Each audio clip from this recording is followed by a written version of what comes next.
महाशिवरात्रि व्रत कथा।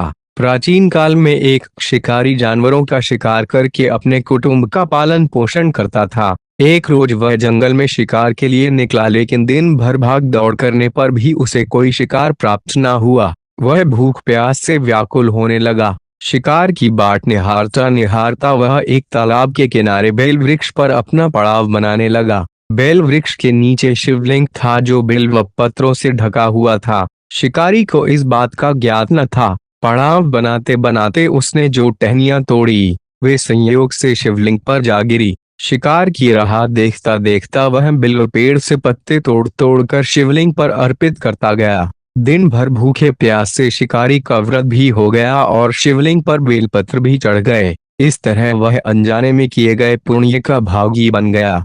रात्रि का एक पहर व्यतीत होने पर एक गर्भिणी मृगी तालाब पर पानी पीने आई। शिकारी ने धनुष पर तीर चढ़ाकर ज्यों ही प्रत्यंता खींची, मृगी बोली, शिकारी मुझे मत मारो, मैं गर्भिणी हूँ, शीघ्र ही प्रसव करूंगी। तुम एक साथ दो जीवों की हत्या करोगे, जो ठीक नहीं है। मैं अपने बच्चे को जन्म देकर शीघ्र ही तुम्हारे पास वापस आ जाऊंगी, तब तुम मुझे मार लेना। शिकारी को हिरणी सच्ची लगी। उसने तुरंत प्रत्यंचा ढीली कर दी और मृगी झाड़ियों में लुप्त हो गई। कुछ समय उपरांत एक और मृगी उधर से निकली। शिकारी बहुत खुश हुआ कि अब तो शिकार मिल गया। समीप आने पर उसने धनुष पर बाण चढ़ाया। मृगी ने विनम्रता पूर्वक निवेदन किया, हे शिकारी, मैं थोड़ी देर पहले ही ऋतु से निवृत्त हुई हूँ, कामातुर विरहिणी हूँ, अपने प्रिय की खोज में भटक रही हूँ। मैं अपने पति से मिलकर शीघ्र ही तुम्हारे पास आ जाऊंगी। शिकारी ने उसे भी जाने दिया। 2 बार अपने शिकार को उसने स्वयं खो दिया।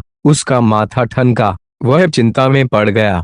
रात्रि का आखिरी पहर बीत रहा था, तभी एक अन्य मृगी अपने बच्चों के साथ उधर से निकली। शिकारी के लिए यह स्वर्णिम अवसर था। उसने धनुष पर तीर चढ़ाने में देर न लगाई। वह तीर छोड़ने ही वाला था कि मृगी बोली, हे शिकारी, मैं इन बच्चों को पिता के हवाले करके लौट आऊंगी, इस समय मुझे मत मार। शिकारी हंसा और बोला, सामने आए शिकार को छोड़ दूं, मैं ऐसा मूर्ख नहीं। इससे पहले मैं 2 बार अपना शिकार खो चुका हूँ। मेरे बच्चे भूख प्यास से तड़प रहे होंगे। उत्तर में मृगी ने फिर कहा, जैसे तुम्हें अपने बच्चों की ममता सता रही है, ठीक वैसे ही मुझे भी अपने बच्चों की चिंता है। इसलिए सिर्फ बच्चों के नाम पर मैं थोड़ी देर के लिए जीवनदान मांग रही हूँ। हे शिकारी, मेरा विश्वास कर, मैं इन्हें इनके पिता के पास छोड़कर तुरंत लौटने की प्रतिज्ञा करती हूँ। मृगी का दीन स्वर सुनकर शिकारी को उस पर दया आ गई। उसने उस मृगी को भी जाने दिया।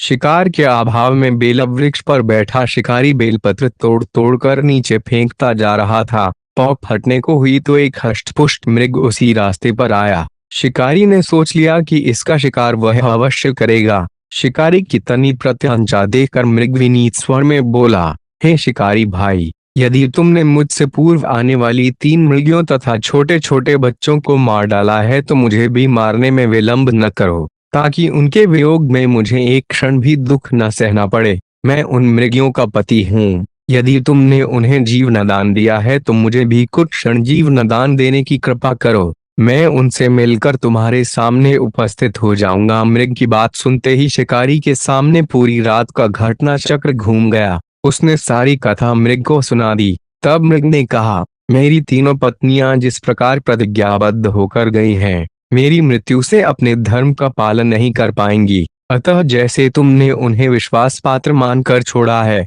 वैसे ही मुझे भी जाने दो। मैं उन सबके साथ तुम्हारे सामने शीघ्र ही उपस्थित होता हूँ। उपवास, रात्रि जागरण तथा शिवलिंग पर बेलपत्र चढ़ाने से शिकारी का हिंसक हृदय निर्मल हो गया था। उसमें भगवत शक्ति का वास हो गया था। धनुष तथा बाण उसके हाथ से सहज ही छूट गए। भगवान शिव की अनुकंपा से उसका हिंसक हृदय कारुणिक भावों से भर गया। वह अपने अतीत के कर्मों को याद करके पश्चाताप की ज्वाला में जलने लगा। थोड़ी ही देर बाद मृग सपरिवार शिकारी के समक्ष उपस्थित हो गया ताकि वह उनका शिकार कर सके, किंतु जंगली पशुओं की ऐसी सत्यता, सात्विकता एवं सामूहिक प्रेम भावना देखकर शिकारी को बड़ी ग्लानि हुई। उसके नेत्रों से आंसुओं की झड़ी लग गई। उस मृग परिवार को नमाकर शिकारी ने अपने कठोर हृदय को जीव हिंसा से हटा सदा के लिए कोमल एवं दयालु बना लिया। देवलोक से समस्त देव समाज भी इस घटना को देख रहा था।